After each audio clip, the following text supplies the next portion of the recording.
नमस्कार, आप देख रहे हैं स्पेशल रिपोर्ट और आपके साथ में विजेंद्र सोनी। क्या सच में अमेरिका अपने देश में रह रहे अवैध नागरिकों को डिपोर्ट करके कोई अंतर्राष्ट्रीय कानून का उल्लंघन कर रहा है? क्या सच में ट्रंप की डिपोर्ट नीति दुनिया के साथ साथ अमेरिका के लिए भी खतरनाक है? अमेरिका हर साल लाखों लोगों को अमेरिका से निकालता है, लेकिन अवैध रूप से दुनिया भर के देशों से लोग अमेरिका चोरी छुपे जाते क्यों हैं, यह सवाल है। एक बार फिर से भारतीयों को अमेरिका डिपोर्ट करने की तैयारी कर रहा है। संख्या 2025 के मुकाबले कहीं ज्यादा है, लेकिन क्या फिर से अमेरिका का प्लेन होगा, साथ में अमेरिकी सैनिक होंगे, भारतीयों के हाथों में हथकड़ियां होंगी और वो भारत की जमीन पर उतरेंगे, या इस बार स्थिति बदल चुकी है? चलिए आपको समझाते हैं, क्या सच में जो बताया और दिखाया जा रहा है वही सही है या सच कुछ और है? क्योंकि कहा जा रहा है कि अमेरिका के अंदर 18,000 अवैध रूप से रह रहे भारतीयों को डिपोर्ट किया जाएगा। उनके पास न अपील का अधिकार होगा, न दलील का अधिकार होगा, न वकील करने का।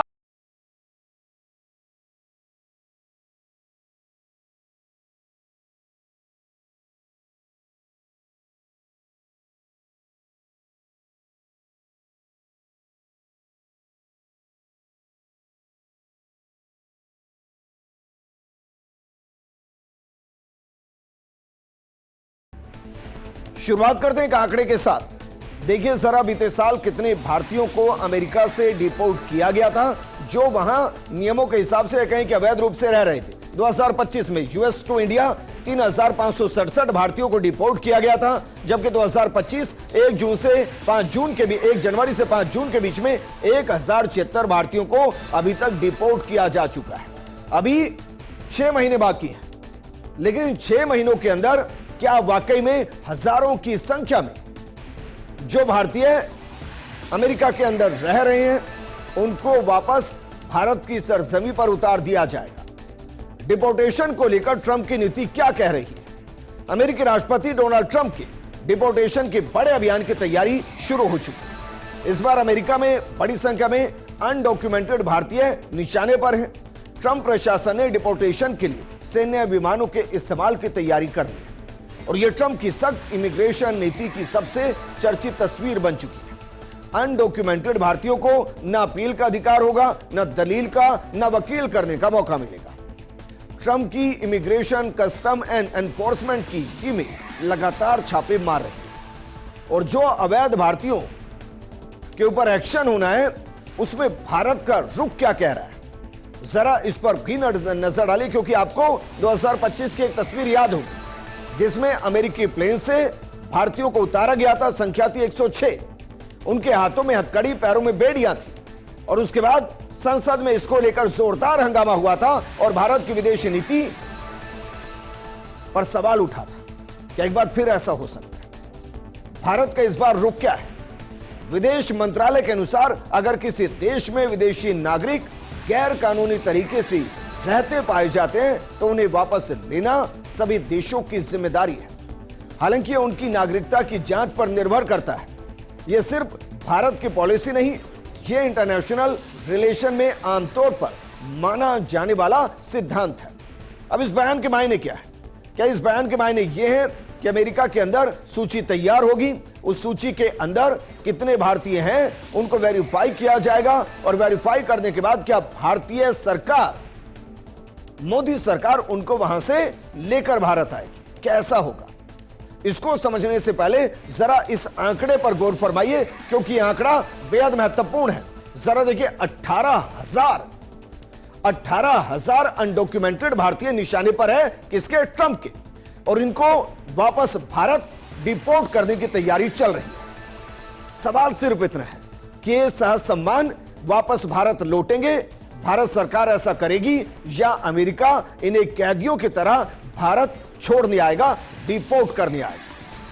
क्योंकि आंकड़ा कितना बड़ा है इसका अंदाजा इस बात से लगा लीजिए कि बीते साल 2025 में लगभग 3500 ही भारतीयों को डिपोर्ट वहां से किया गया जो अवैध रूप से वहां रह रहे थे। और अवैध का मतलब सिर्फ यह नहीं है कि जिनके पास दस्तावेज नहीं है, अवैध का मतलब वो भी है जिनके वीजा एक्सपायर हो चुके हैं। वही भारतीय अवैध रूप से विदेश जाते क्यों हैं? आप सोचिए, उनको कोई शौक तो चढ़ा नहीं होगा कि हम इलीगली वहां घुस जाते हैं, हर वक्त डर में जिएंगे, कभी भी सरकार वहां से पकड़ेगी, हमें डिटेंशन सेंटर में डाल देगी, वहां हम कैदियों की जिंदगी जिएंगे और उसके बाद एक वक्त आएगा कि उन्हें कैदियों की तरह भारत वापस भेज दिया जाएगा। ऐसा तो नहीं होगा। तो फिर वो क्यों जा रहे हैं? सबसे पहले इस दर्द को समझना पड़ेगा। सबसे पहला है बेहतर कमाई की उम्मीद। जहां रुपयों में कमाई होती है वहां डॉलर में कमाई होती है। अमेरिका, कनाडा, यूरोप या ब्रिटेन में मजदूरी या वेतन भारत की तुलना में कई गुना ज्यादा हो सकता है और इसलिए वो जल्दी अमीर होने के चक्कर में पहुंच जाते हैं। दूसरा है रोजगार की कमी या सीमित अवसर। कुछ क्षेत्र में लोगों को लगता है कि विदेश में काम के अवसर ज्यादा है, वहां अपॉर्चुनिटी ज्यादा होगी, काम आसानी से मिल जाएगा। लेकिन जो एक बड़ा प्रभाव है, जो बड़ा इंपैक्ट है, वो है दरअसल परिवार या समुदाय का प्रभाव। कई गांवों और क्षेत्रों में पहले से विदेश में बसे लोगों की सफलता देखकर दूसरे लोग भी जाने की कोशिश करते हैं और वो फंस जाते हैं। और जो सबसे आसान लगता है वो है हर किसी के जहन में जो आता है कि जल्दी अमीर बन जाएंगे। कुछ लोग कानूनी वीजा प्रक्रिया के बजाय अवैध रास्ता चुन लेते हैं। उनमें से एक रास्ता डंकी रास्ता है। अब जो डंकी रास्ते से जाएगा वो इसी तरीके से डिपोर्ट होके आएगा, लेकिन इनको लगता है कि इससे जल्दी विदेश पहुंच जाएंगे और पैसा कमाना शुरू कर देंगे। वहीं मानव तस्करों की झूठे वादे। एजेंट अक्सर ऊंची तनख्वाह, स्थायी निवास और आसान जीवन का लालच देते हैं। वो अपना कमीशन खा लेते हैं, उसके बाद वो व्यक्ति जाने, उस देश का कानून जाने, वो एजेंट वापस नजर नहीं आता है। वहीं शिक्षा और भविष्य की आशंका। कुछ लोग अपने बच्चों के लिए बेहतर शिक्षा और जीवन स्तर चाहते हैं, इसलिए उनको लगता है कि 10 साल अगर वहां मजदूरों की जिंदगी भी जी ली तो इतना कमा कर ले आएंगे कि बच्चों को उसी जिंदगी को वापस जीना नहीं पड़ेगा। इसके अलावा कर्ज और आर्थिक दबाव। कई परिवार जमीन बेचकर या कर्ज लेकर विदेश भेजने का प्रयास करते हैं। उम्मीद होती है कि कमाई के बाद सब सही हो जाएगा, सब चंगा हो जाएगा, लेकिन ऐसा नहीं होता। आप सोचिए 2025 में कहां से कितने भारतीयों को डिपोर्ट किया गया था। बात सिर्फ अमेरिका की नहीं, अमेरिका तो लाइमलाइट में आ गया, वरना जरा देखिए किस देश से कितने भारतीयों को डिपोर्ट किया गया है। यह आंकड़ा बेहद चौंकाने वाला है। जरा देखिए, सबसे पहले सऊदी अरब 2025 में 11,000 लोगों को डिपोर्ट किया गया। अमेरिका में 3500 से 3800, म्यांमार में 1591, यूएई से 1469 लोगों को, बहरीन से 764 लोगों को, मलेशिया से 1485 लोगों को, थाईलैंड से 481 लोगों को, कंबोडिया से 305 लोगों को डिपोर्ट किया गया है। यानी वहां से उन्हें वापस भारत भेज दिया गया है, क्योंकि वो या तो इलीगली रह रहे थे या वहां जो रहने के दस्तावेज थे वो एक्सपायर हो चुके थे, उनकी वैलिडिटी खत्म हो चुकी थी। लेकिन फिर हम वापस अमेरिका पर आते हैं। आप देख लीजिएगा, जिस दिन यहां पर वापस डिपोर्ट होंगे उस दिन पूरे देश के अंदर हंगामा होगा। डिपोर्टेशन के पीछे अमेरिका का तर्क क्या है? क्योंकि अगर वो देश उन्हें वहां से भेज रहा है तो उसके कुछ कारण होंगे। और इसको भारत के नजरिए से सोचिए, अगर रोहिंग्या यहां बसे हुए हैं अवैध तरीके से, अवैध बांग्लादेशी यहां पर आकर बसे हुए हैं, तो क्या भारत के अंदर यह मांग नहीं उठती कि भाई इनको वापस इनके देश भेजिए? इनकी वजह से क्राइम बढ़ रहा है, इनकी वजह से क्राइम के साथ साथ जो मजदूरों का रोजगार है वो खत्म हो रहा है। बिल्कुल ऐसा ही बाकी देशों में भी तो होता होगा। इसमें जो तर्क है उसमें अवैध तरीके से अमेरिका में प्रवेश दरअसल कानून का उल्लंघन है, और अमेरिका छोड़िए, दुनिया के लगभग हर देश में उल्लंघन है। अमेरिका का सबसे बड़ा तर्क है कि जो लोग बिना वैध वीजा या अनुमति की सीमा पार करके अमेरिका में प्रवेश करते हैं वो कानून तोड़ रहे हैं। अमेरिका प्रशासन का कहना है कि जो व्यक्ति अवैध तरीके से अमेरिका में प्रवेश करता है उसे अमेरिका में रहने का स्वैत अधिकार नहीं मिल जाता। दूसरा है पहले अमेरिकी नागरिकों की सुरक्षा और रोजगार। अमेरिका का तर्क है कि बड़ी संख्या में अवैध प्रवासी रोजगार पर दबाव डालते हैं, मजदूरी पर असर पड़ता है और सार्वजनिक सेवाओं पर बोझ बढ़ते हैं, आवास और स्वास्थ्य सेवाओं पर दबाव डालते हैं। ट्रंप प्रशासन का तर्क है American jobs for American citizens. अब इसका एक तर्क हम देंगे आपको कि अगर जितने भारतीय वहां पर रह रहे हैं, इलीगली मान लीजिए इलीगली रह रहे हैं, अगर वो सारे के सारे वापस भारत आ गए तो क्या अमेरिका चल भी पाएगा या नहीं चल पाएगा, ये आगे चलकर आपको बताएंगे। लेकिन फिलहाल कहा जा रहा है कि राष्ट्रीय सुरक्षा का खतरा होता है। अमेरिकी प्रशासन के अनुसार जब लोग बिना पहचान और बिना उचित जांच के देश में प्रवेश करते हैं तो ये राष्ट्रीय सुरक्षा के लिए जोखिम बन सकता है। और बात सही है। वहीं कानून तोड़ने वालों के लिए कोई माफी नहीं। अमेरिकी प्रशासन का कहना है कि अगर कोई व्यक्ति अवैध तरीके से प्रवेश करता है, शरण का मतलब गलत तरीके से निकालता है, वीजा खत्म होने के बाद भी रुकता है, तो कोर्ट के आदेश के बाद भी अमेरिका नहीं छोड़ता तो उसके खिलाफ कानूनी कार्रवाई होगी। वहीं मानव तस्करी और एजेंट नेटवर्क को खत्म करना अमेरिका का एक महत्वपूर्ण तर्क यह है कि अवैध माइग्रेशन से मानव तस्करी और अवैध एजेंट नेटवर्क को बढ़ावा मिलता है। अमेरिकी प्रशासन का कहना है कि एजेंट लोगों से लाखों रुपए लेते हैं, खतरनाक रास्तों से अमेरिका पहुंचाते हैं, फर्जी दस्तावेजों का इस्तेमाल करते हैं, लोगों को मानव तस्करी के नेटवर्क में फंसा सकते हैं। इसीलिए डिपोर्टेशन को अमेरिका अवैध माइग्रेशन के पूरे नेटवर्क पर कार्रवाई का हिस्सा बताता है। लेकिन इसके लिए बाकायदा वहां डिटेंशन सेंटर बनाए हैं और इन डिटेंशन सेंटर से आप अंदाजा लगा सकते हैं कि अमेरिका क्या करने वाला है। जरा एक नजर इस पर डालिए और देखिए। वहां 3 डिटेंशन सेंटर बनाए गए। एक है अल पासो, एक वेयर हाउस है, दूसरा कैलिफोर्निया के अंदर है, 2 वेयर हाउस है। इसमें जो लागत आई है 16,500 करोड़ रुपए है और इन डिटेंशन सेंटर को आईसी को सौंपा गया है। यहां 12,000 प्रवासियों को एक वक्त में रखा जा सकता है। यानी 12,000 तो ऐसे हैं जिनको चिन्हित कर लिया जाएगा, वो जिस देश से होंगे वहां उनको भेज दिया जाएगा। अब यहां से जो छूट कर आए हैं उन्होंने बताया कि डिटेंशन सेंटर कई कैदियों से, कई कैदों से, कई जेलों से भी ज्यादा बदतर स्थिति में। अब अमेरिका से डिपोर्ट किए गए भारतीयों का एक आंकड़ा देख लीजिए, जिनको यह लग रहा है ना कि मोदी सरकार आने के बाद अमेरिका से रिश्ते खराब हो गए हैं और अमेरिका वहां भारतीयों पर जुल्म कर रहा है और उन्हें जो अवैध रूप से रह रहे हैं उनको डिपोर्ट कर रहा है। उनके लिए 2009 से आंकड़े दे रहे हैं। जरा देखिए 2009 से लेकर अब तक क्या हुआ है। 2009 के अंदर 1101 भारतीयों को डिपोर्ट किया, 2010 में 1170, 2011 में 1312, 2012 में 1117, 2013 में 1215, 2014 में 1303, 2015 में 708, 2016 में 625, 2017 में 1024, 2018 में 611, 2019 में 2042, 2020 में 1616, 2021 में 805, 2022 में 1161, 2023 में 617, 2024 में 1529 भारतीयों को जो इलीगली तरीके से रह रहे थे उन्हें डिपोर्ट किया गया। तो ऐसा नहीं है कि पहली बार हो रहा है। ये 2009 से और इससे पहले के भी आंकड़े उठाएंगे तो तब भी होता था, लेकिन तब में और अब में एक फर्क जरूर आया। उस दौरान अपील कर सकते थे, वकील कर सकते थे, लेकिन इस बार न अपील न दलील, सीधे डिटेंशन सेंटर और डिटेंशन सेंटर से जिस देश के हैं वहां सीधे डिपोर्ट कर दिए जा रहे हैं। ट्रंप प्रशासन ने इस बार डिपोर्टेशन के नियम ज्यादा सख्त कर दिए हैं। पकड़े गए प्रवासियों को कोर्ट में अपील करने का मौका नहीं मिल रहा, अपनी बात रखने यानी कि दलील देने का मौका भी नहीं मिल रहा, यहां तक कि वकील करने का अधिकार भी नहीं मिल रहा। पकड़े गए लोगों को सीधे डिटेंशन सेंटर में भेजा जा रहा है, जहां से प्रवासियों के साथ दुर्व्यवहार की खबरें भी आ रही हैं। न्यूयॉर्क के अनुभवी इमिग्रेशन वकील ग्रेग कहते हैं कि पिछले 30 सालों में उन्होंने ऐसा माहौल नहीं देखा। पहले हर प्रवासी को अपना पक्ष रखने का कानूनी अधिकार मिलता था, लेकिन अब ऐसा नहीं हो रहा। अमेरिका के अलग अलग राज्यों में मानवाधिकारों के अपने नियम हैं, लेकिन केंद्रीय एजेंसी आईसी इन सब को दरकिनार कर सीधे कार्रवाई कर रही है।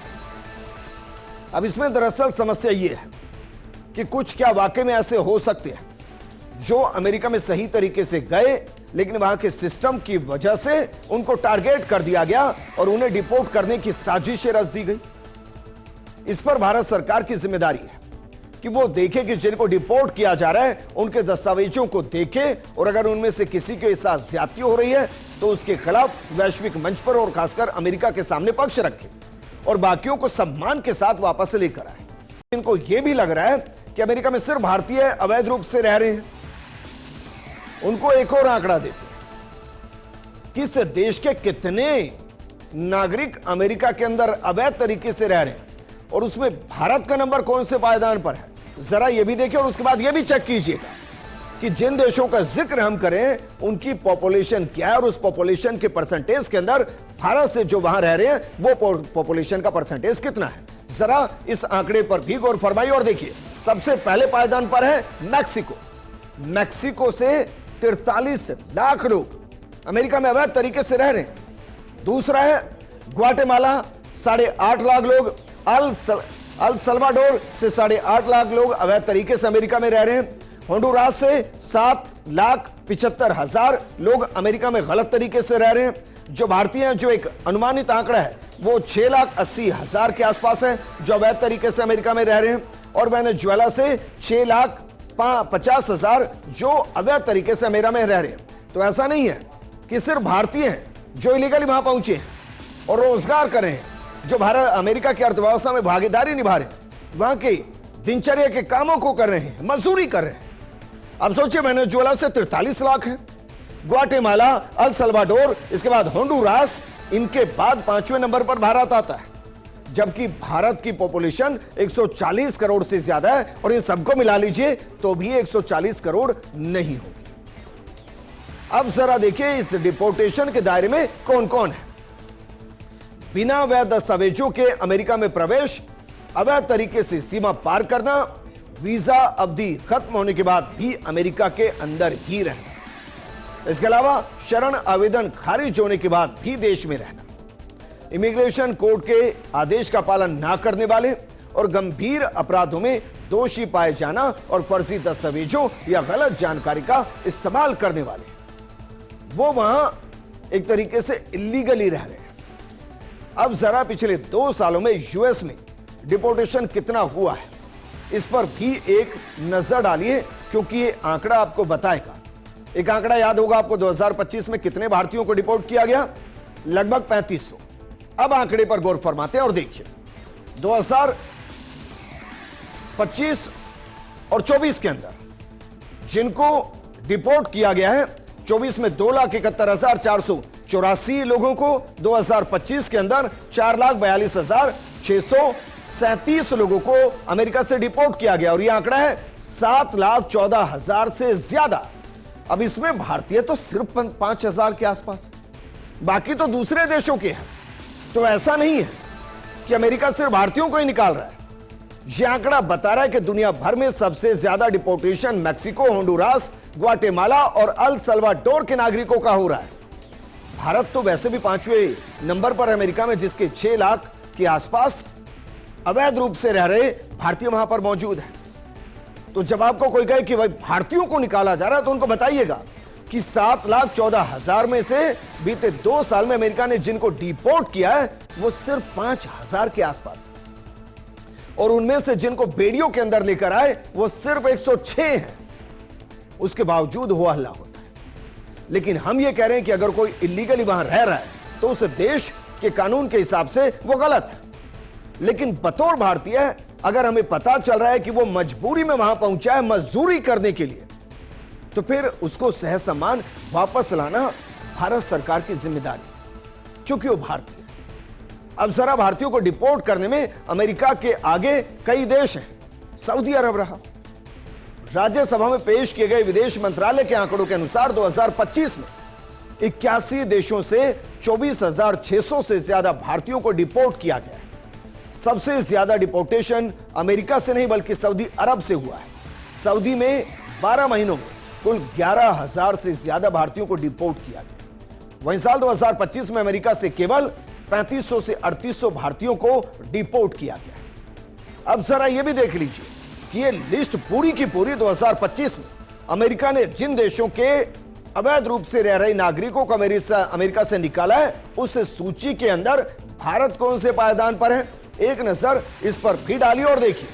पहले नंबर पर है मैक्सिको, दूसरे पर है ग्वाटेमाला, तीसरे पर होंडुरास, चौथे पर अल सल्वाडोर, 5वें पर वेनेजुएला, 6 पर डोमिनिकन गणराज्य है, 7 पर कोलंबिया, 8 पर इक्वाडोर, 9 पर भारत और 10 पर ब्राजील। आप सोचिए इस लिस्ट के अंदर 9वें पायदान पर भारत है, या कहें कि 9वें पायदान पर वो भारतीय है जिनको अमेरिका में अवैध मानकर बाहर निकाला गया है। उसको संख्या बल के आंकड़े के हिसाब से समझ लीजिए। अब जरा देखिए अवैध रूप से विदेश जाने से क्या वाकई में इनको रोका जा सकता है। हमने शुरुआत में आपको 2 आंकड़े, एक तो हमने बताया 2024-25 के अंदर कितने अवैध रूप से रहे भारतीयों को यहां पहुंचाया गया, डिपोर्ट किया गया। फिर हमने आपको वो कारण बताए जिनकी वजह से भारतीय अमेरिका जाते हैं, या विदेश में जाते हैं, किसी और देश में जाते हैं, सऊदी अरब में जाते हैं, उसके पीछे के कारण क्या है? लेकिन सवाल यह है कि इसको रोका कैसे जाए, इसको रोकने के तरीके क्या हो सकते हैं? सबसे पहला तो यही कि रोजगार और आय के अवसर बढ़ाना, स्थानीय स्तर पर अच्छी नौकरियां पैदा हो और स्थानीय स्तर पर ही अच्छा वेतन मिले, यह सुनिश्चित होना चाहिए। वरना कोई जान में जोखिम में डालकर विदेश में रहकर मजदूरी करने के लिए वहां गटर साफ करने में बड़ा खुश महसूस नहीं करता। दूसरा, मानव तस्करों और फर्जी एजेंटों पर कार्रवाई होनी चाहिए, यानी कबूतरबाजी और अवैध इमिग्रेशन रैकेट पर सख्त कार्रवाई होनी चाहिए। एजेंटों की संपत्ति जब्त करके कड़े कदम उठाने चाहिए। विदेश भेजने वाली एजेंसियों का नियमित ऑडिट होना चाहिए और उन्होंने इस तरीके से इलीगली जितनी संपत्ति जब्त की है वो फ्रीज होनी चाहिए और वो उनको मिलनी चाहिए जो उनके शिकार हुए हैं और अपना सब कुछ गंवा चुके हैं। इसके अलावा जागरूकता अभियान, दरअसल लोगों को बताया जाए कि अवैध रास्तों में गिरफ्तारी होती है, डिपोर्टेशन होता है, जान का खतरा होता है और डिपोर्ट हुए लोगों के वास्तविक अनुभव सामने लाए जाने चाहिए। जानते हैं होता क्या है? होता यह है कि एक गांव से कोई गलत तरीके से किसी देश के अंदर पहुंच गया, उसने वहां 4 पैसे मजदूरी करके कमा लिए, चाहे गटर साफ करके कमाए, वो बड़ी बड़ी सेल्फी डालता है, वहां की विदेशी गाड़ियों के साथ सेल्फी डालता है। अब उसे उस गांव में लगता है कि देखिए ज्यादा पढ़ा लिखा नहीं है लेकिन वहां क्या मोटा पैसा कमा रहा है। और जब वहां से डॉलर कन्वर्ट होकर यहां रुपए में आते हैं तो परिवार को भी लगता है, गांव को भी लगता है कि पता नहीं वहां क्या ही कमाई हो रही है। उससे परिवारों पर दबाव बढ़ता है कि वो अपने बच्चों को वहां भेजें। ये तब तक तय नहीं होगा जब तक कि वहां जो फंसे हैं, जो वहां से डिपोर्ट हुए हैं, जिन्होंने सब कुछ गवा दिया है, जिन्होंने डिटेंशन सेंटर की यातनाएं झेली हैं, जो वहां 6x10 के कमरे के अंदर घुस घुस कर ठूस ठूस कर भरे गए और वहां जिया है जिए, उनके अनुभव जब तक सामने नहीं आएंगे इसको रोकना बेहद मुश्किल है। इसके अलावा कानूनी माइग्रेशन के रास्ते बढ़ाना, यानी कि अधिक वर्क वीजा समझौते, स्किल वर्कर कार्यक्रम और विदेशी कंपनियों के साथ श्रमिक समझौते से अवसर बढ़ेंगे। मोदी सरकार ये कर रही है। रूस के साथ भी अभी इस तरीके का समझौता मोदी सरकार ने किया है।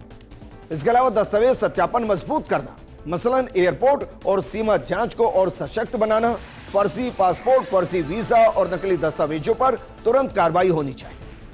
इसके साथ ही विदेशों से सहयोग लेना चाहिए। ऐसा नहीं है कि भाई उन्होंने पकड़ लिया है अब वो डिपोर्ट करें, जैसे उनकी मर्जी वैसे कर रहे हैं, ऐसा नहीं। अमेरिका हो, कनाडा हो, यूरोप हो या खाड़ी हो, इन देशों के साथ सूचना का आदान प्रदान होना चाहिए और मानव तस्करी नेटवर्क पर संयुक्त कार्रवाई होनी चाहिए। वहीं सामाजिक सोच में बदलाव बेहद जरूरी है। विदेश जाना ही सफलता है, ये जो मानसिकता है ना, इसको बदलना पड़ेगा।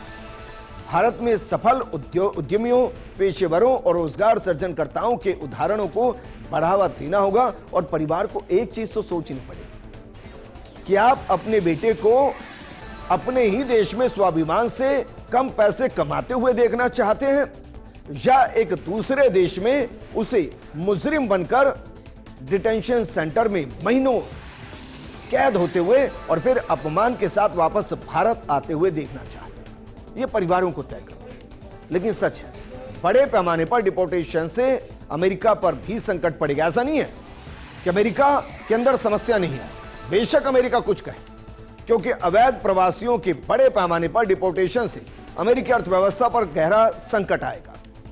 वहां कंस्ट्रक्शन के काम में दिक्कत आ जाएगी, प्लम्बिंग के काम में दिक्कत आ जाएगी, वहां एग्रीकल्चर के काम में दिक्कत आ जाएगी। जो रोजमर्रा के काम करने हैं ना, गार्डन साफ करना, खाना बनाना, गटर साफ करना, सड़क साफ करना, पार्क को मेंटेन करना, ये जो काम है और इसमें जो मजदूर लगे हुए हैं, अगर वो वापस आ गए तो श्रम की भारी कमी हो जाएगी और इससे अमेरिका में आवास निर्माण धीमा होगा, घर महंगे हो जाएंगे। बड़े पैमाने पर डिपोर्टेशन से अमेरिका की घरेलू मोर्चे पर मुसीबत बढ़ जाएगी। अमेरिकी कंस्ट्रक्शन सेक्टर का एक बड़ा हिस्सा अवैध प्रवासियों पर निर्भर है। प्लम्बर, इलेक्ट्रीशियन और रूफर्स की भारी कमी के कारण आवासीय निर्माण परियोजनाएं प्रभावित हुई। कई प्रोजेक्ट ठप होने के कगार पर पहुंच गए हैं। वहीं ट्रंप सरकार की सख्त डिपोर्टेशन नीतियों के चलते कई महत्वपूर्ण उद्योगों में काम करने वाले श्रमिकों की संख्या में भारी गिरावट आई। अमेरिका के खेतों में फसल कटाई और खाद्य प्रसंस्करण का काम करने वाले मजदूरों का एक बड़ा हिस्सा इन प्रवासियों से आता है। श्रमिकों की कमी से कृषि उत्पादन प्रभावित हो रहा है और खाद्य वस्तुओं की कीमतों में भारी उछाल दर्ज किया गया। वहीं nursery, child care, home health care में काम करने वाले लाखों प्रवासी मजदूरों के अमेरिका से जाने से बुजुर्गों और बच्चों की देखभाल का संकट भी बड़ा हो गया है। इन लाखों लोगों को पकड़ने, हिरासत में रखने और वापस भेजने में अमेरिकी प्रशासन का भारी बजट खर्च हो रहा है और इसको लेकर ट्रंप अमेरिकियों के निशाने पर है। तो ऐसा नहीं है कि डिपोर्ट होने के बाद सिर्फ उन लोगों की जिंदगी खराब हो रही है, वो यहां आकर कुछ ना कुछ काम तो कर ही लेंगे, लेकिन सवाल यह कि अमेरिका के अंदर जो वो लोग काम करते थे वो काम कोई नहीं करेगा। अब इसमें दो तरीके हैं, या तो वो लीगली यहां से जाए और दो सरकारों के बीच का समन्वय हो जहां बाकायदा प्रशिक्षण दिया जाए, चाहे वो लैंग्वेज हो या फिर किसी एक काम के अंदर कुशलता हो, और उसके बाद वहां उनको काम किया जाए और वो बाकायदा भारतीय दूतावास के संपर्क में हर वक्त रहे।